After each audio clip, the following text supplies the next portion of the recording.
of telling a story without conflict. Being that you guys are actually able to, act and play those characters, how do you guys feel about the way the storylines are told for the kids now? This, our generation is more violent. One thing, treating them with respect. Not feeling that you have to hand feed and that you have to talk down to kids. I don't know if you've ever tried to talk down to a 7-year-old. It doesn't work. Doesn't end well.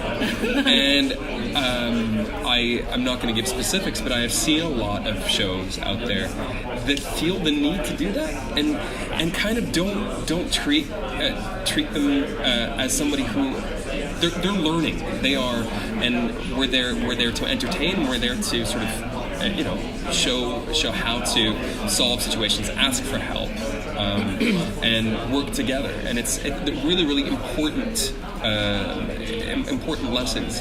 And the fact that we can do it while not going, now what we do next is wonderful. And that drives me crazy too. And you do see that. I think.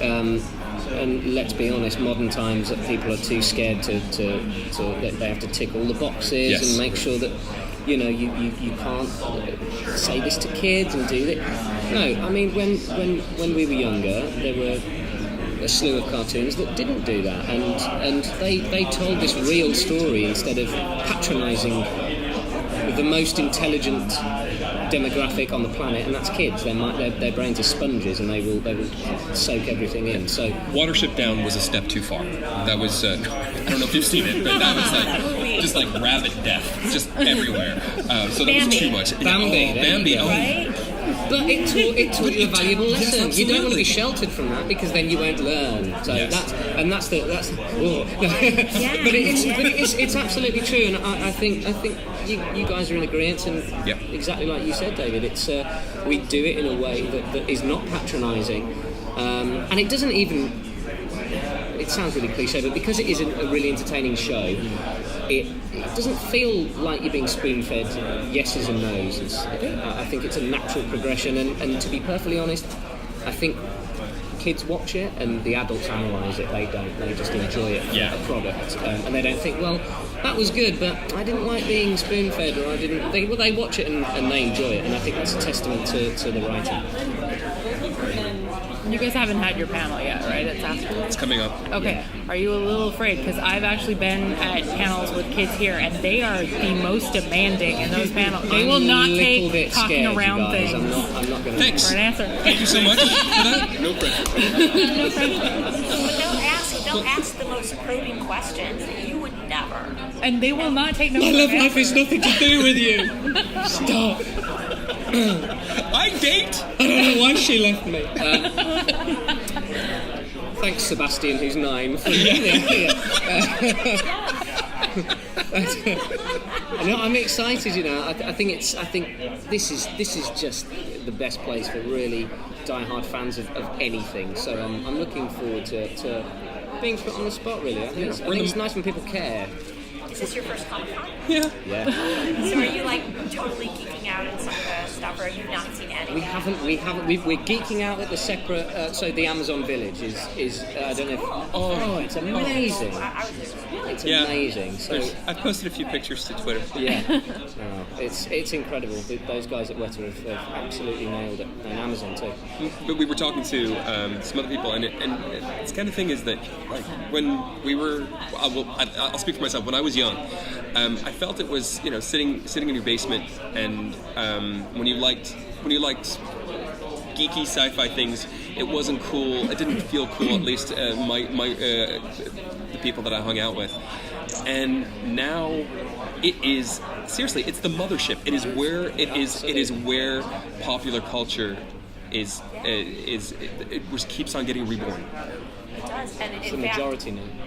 Over the last couple of years, sci-fi has become so mainstream. is never And the what money, it is. it's the most money in the world, isn't it? On comic movies and cartoons. In games, I mean, we get to work on games, we get to work on cartoons, we get to work on live action things, and the fact that it is something now that it's just accepted. And to tell you the truth, more the merrier. The more inclusivity, I think, is important. It is, and that's the wonderful thing about conventions and get-togethers. Everybody's included. Nobody's left out. Nobody's bullied. Nobody's this, that, and the other. That's the whole point of again, that's super cliche, but it's true, and that's what you want. You want people to have a good time and watch a show that you've worked hard on and get the feedback and the tough question From a 9-year-old. from a 9-year-old. About your Thanks, love life. Sebastian. Yes. From Burbank. As performers, you guys find yourselves doing anything different on Thunderbirds Go, being that it's kind of more of a puppet thing, or is it just to you kind of, do you use a similar process voice acting? It's interesting. Somebody else asked that. So this the original was the puppets. This is CGI. There are no puppets. There's no strings attached. Is the tagline. But we the Vista and sets, everything is built at Weta in New Zealand. So you've got the mixture of the old and the new. So with that, we are, as voice actors, we have a lot more freedom, especially in the action, because we record first, obviously. Well, I say obviously, we record first. So we have a thing called Waller, which basically means if you're doing a piece of action, so Scott, instead of going Thunderbirds Are Go, if he's hanging on a cliff, Thunderbirds Are Go, he's putting that effort into it, going that's Waller. So we have a lot more. We're not tied down to the constraints of a physical puppet, and I think that was a no-brainer, really, sort of going into this, approaching this, because you want that. It is for a new audience, but you want people to recognise it and to go, it's got the feel of the old one, it's beautiful, but without restrictions. And we also are very lucky that we actually get to, all of us, as many as possible, as long as we're all available, we get to be in the studio together. So we actually we try to record an episode in a day, and it's hard work, and we make the most of it. Exactly, we do make the most of it. We have a great time, but there is something about having the interaction between your character and another character, rather than somebody reading in a line, which is what happens on a lot of other animated projects that we work on, a lot of games, etc. And it really feels that we are telling a story and we are having full-on expressive dialogue that's beautifully written by Rob Hoagie and his team. It's a play. Yeah. We're doing a play, and we have we have probably the best voice director in the world, Dave Peacock. He's amazing. Absolutely. Peacock sounds just the best. Yeah. And all that with the producers that we have and the studio that we work in together. I mean, we are lined up one out, and it is hardcore, and it really shows. Yeah, and it does. We have an amazing time. We have amazing special guests, and it's become the go-to. People want to be a guest on Thunderbirds Are Go now. That tells you that it's popular, and it's. Yeah. And no, we can't tell you who. But there are some really big names, some really amazing performances, and more to come. Yes. Both of you do multiple traces. Pair of traces. Does that create unusual challenges, especially when you're sort of interacting with yourself? It's more exciting because when you, as a performer, or just, I don't know, an egotistical idiot, I don't know which, you can't, sometimes the lines are blurred, but you kind of want to show off or show up the other guy. You challenge the other guy by either trying to make them laugh with an improv thing, or just doing the voices in canon. And I think that's, we each set the tone for each other, we each set the bar, which makes us better, and we know the characters by now. So that, for me, is one of my favourite aspects in the studio, is when, let's say, the two of us, this happened the other day, the two of us were doing the four characters in talking to each other. all the time, and it's and we do it in situ, when we do a linear record. So therefore, we do not just do one character's voice, boom, boom, boom. We do it. Question reply. Hey Alan, what's for breakfast? I don't know, Scott. We got eggs. Oh, do we have any bacon? No, I don't think we have any bacon. It's a little schizophrenic. It's a lot schizophrenic in the most wonderful way, and it's a lot of fun. Yeah, I call it having your Gollum moment. Yeah, very much. Yeah.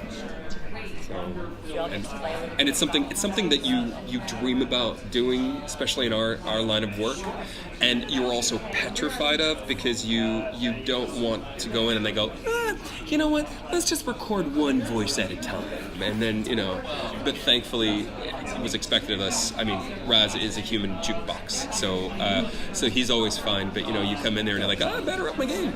No, you are. We're not going to blow smoke here, guys, but this is the man right here. This is the man. But we have a lot of fun, and we get to come to Comic Con, which is incredible. You get to see some of the other stuff. We get a day. They've given us a day off to actually go and explore.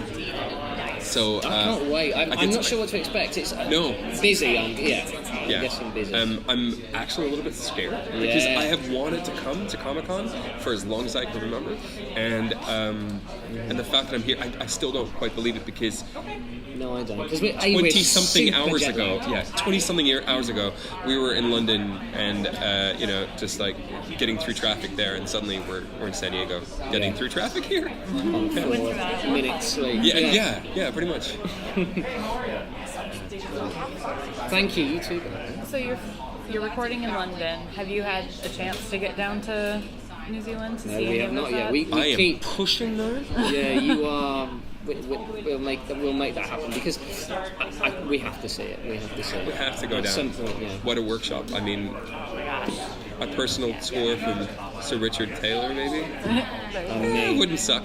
It would be lovely to see everything that they do down there, for sure. Just to be a part of something and have it there, Yeah. It's And the fact that you have 6 seasons, so you've got a while. Well, let's hope that we get to keep going for those 6, huh? Well, I mean, we were just told that. Yeah, you guys. Oh, you're allowed to know? Yes. Really? Apparently. Wow. We were told that we weren't allowed to say anything about it. Well, maybe somebody screwed up, but. okay. Well, it's on public record. Will be shortly. Yeah. I mean, okay. Yeah. Now, whether that agreement with Amazon is that we know Amazon's for. Yeah, absolutely. We hope that they'll continue to be as wonderful in their love of our show and how we've just been sort of welcomed into the Amazon family. And the response has been fantastic. Yeah. Everybody that's seen it just really, really enjoys it. And for those that haven't seen it, go and watch it. Yes. That's me. I will go watch it. Go and watch it. FAB. I love Terry and Sylvia Anderson stuff, but I have not seen the new one. It's, you know what, the original is a masterpiece, and it will always exist. And this is hot on its tails. As soon as I get home and get Amazon Prime, boot it up. I spend a lot Thunderbirds of time Are on Go. Amazon Prime. And regarding the CGI thing, a lot of people were saying, CGI for the Thunderbirds. It's actually before he passed, he was on a radio show and he said, if when I get to do the show again, it will be CGI because I want to be able to do more stuff than what I was able to in a studio with. That was his wishes. I would imagine, that's So we've taken on the baton, and it feels good. excellent. Thank you, everyone. Thanks. Thank you. so much. Thank you very much.